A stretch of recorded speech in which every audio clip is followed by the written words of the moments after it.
All right, so I think it's time to get to maybe the most unique player in the draft. Right. I would say it's up there. Yeah. The most unique tight end we've had in terms of build, style, everything about him, essentially. Tight end 5 for you, Simms, is?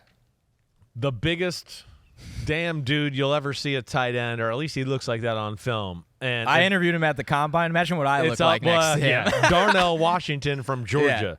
Yeah. If there's a guy in this draft, because, like, again, we talked about, our man from Notre Dame is being, that Gronk comparison that's not fair, and Michael Mayer. If there's going to be a Gronk in this class, it's going to be this guy. Mm-hmm. Now, you got to put it together a little bit and all of that. But first off, he's a monster. I mean, a monster. Second off, he's an insane blocker. Not just a good blocker. No, it's insane. This is when you want to compare a blocker to Gronk, now we got a guy. This is a guy that we can go, and he's at the end of the line of scrimmage. He is like having another tackle in the football game. Totally agree. All right? And on that, it's not just like, it's like power. It's like he kind of likes smashing people. And if you're smaller, he really likes to let you know you're smaller. And then, the things we talked about with some of the other guys, the space blocking. Because the athlete he is. He is a very good athlete.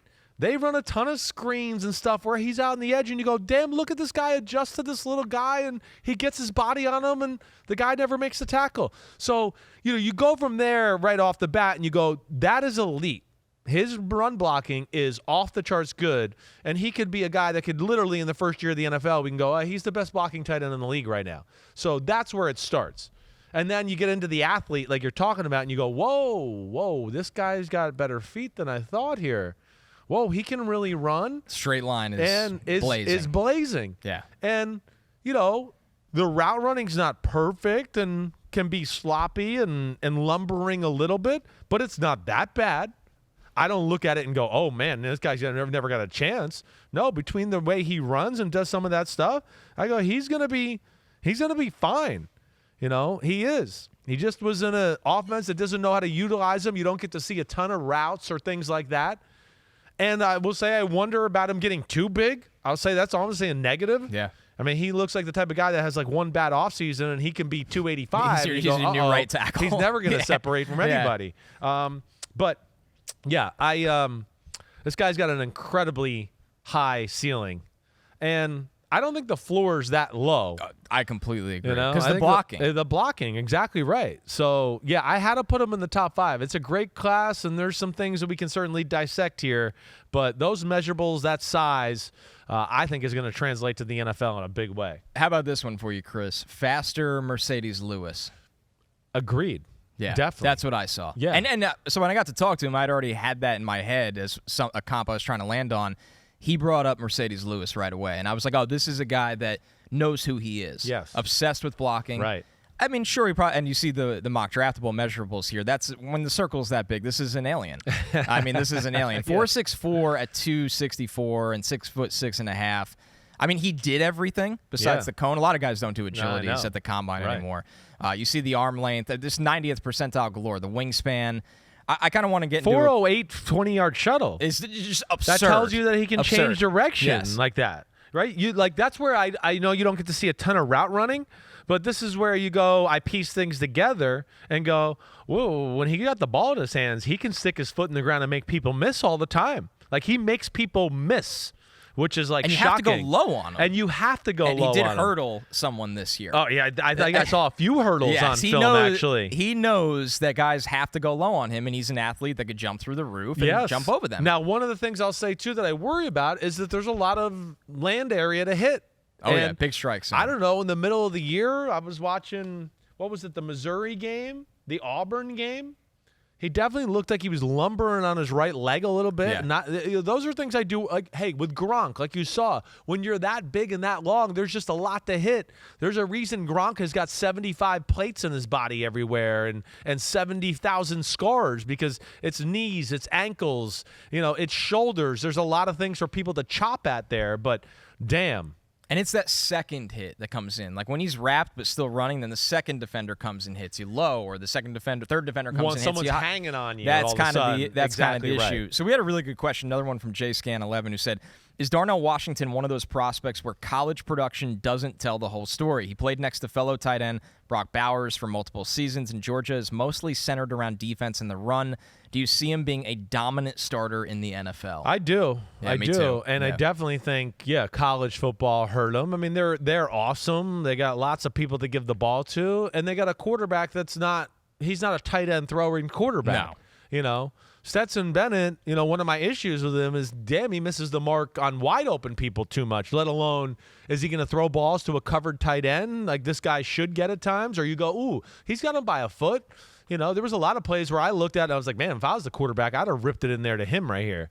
All right. So, I see a guy here that is made for the NFL and definitely was not utilized to his true capacities. And, was on a team with a guy that looks like he's going to be a first-round tight end next year in 19, whatever the hell his name is. I can't remember. But Brock Bowers. He's going to be a top 10 pick next year. Yeah, it looks like it. Yeah. But, again, like Michael Mayer, the intricate routes are not going to be part of his game. You don't want him double moving, but seams, middle post, shallow cross, forget about it. And even when he's covered, he's not covered.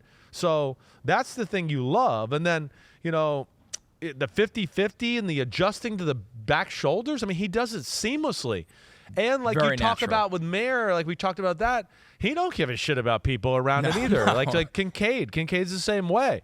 I mean, there's some plays you watch. I mean, people try to take his head off. It's just like, good luck. You're going to hurt yourself trying to take your head off, right? So, I look at him. I wrote 40 to 60.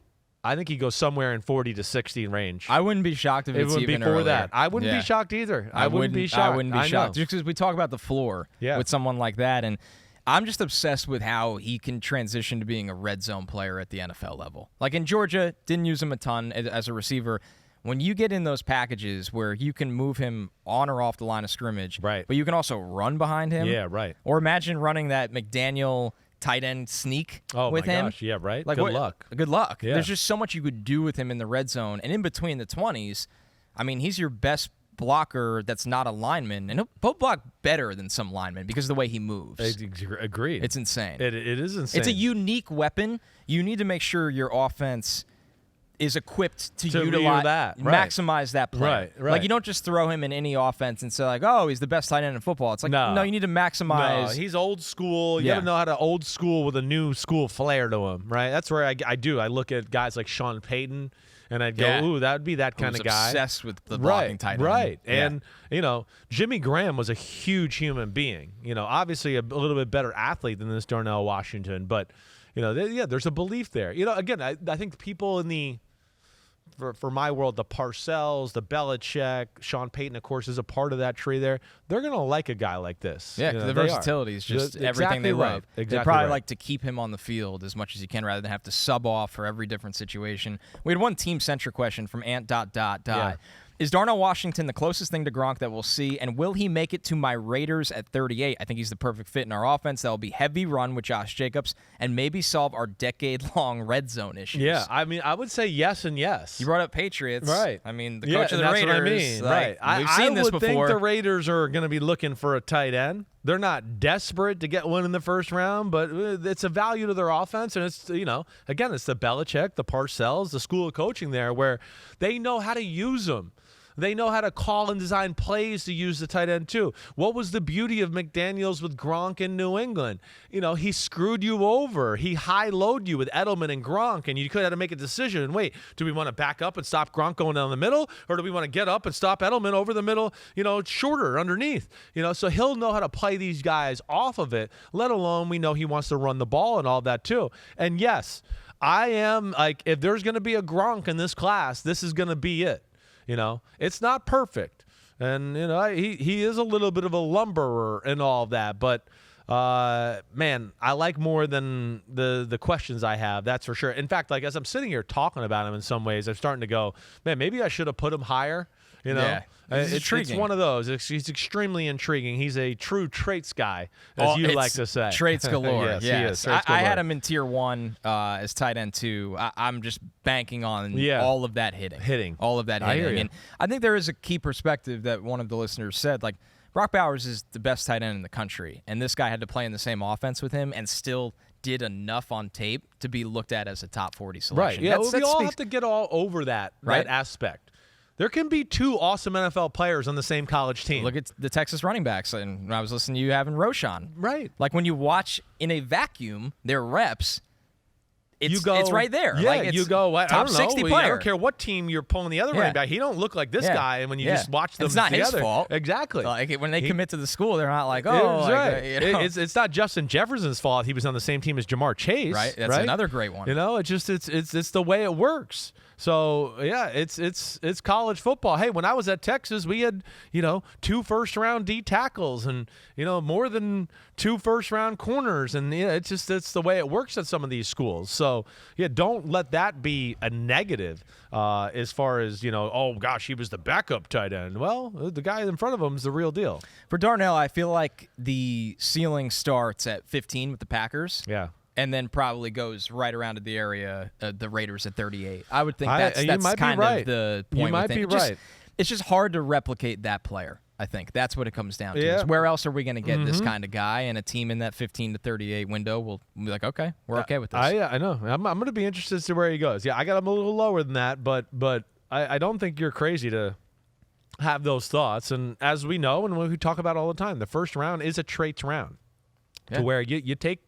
It's probably why we've seen some busts like we talked about. Sure, it happens. You take a chance on guys like this because you go, wait, if everything goes right, we're talking about a Hall of Famer, and you live with the negative. So we'll see. But, yeah, he was definitely one of the more intriguing guys I saw. 264, 464, 157 split, 408 shuttle at 6'7". That's insanity in the membranity, and I'm excited to watch him in the NFL. Yo, thanks for watching, homies. It's the off season, but there's no off season for us here at Unbuttoned.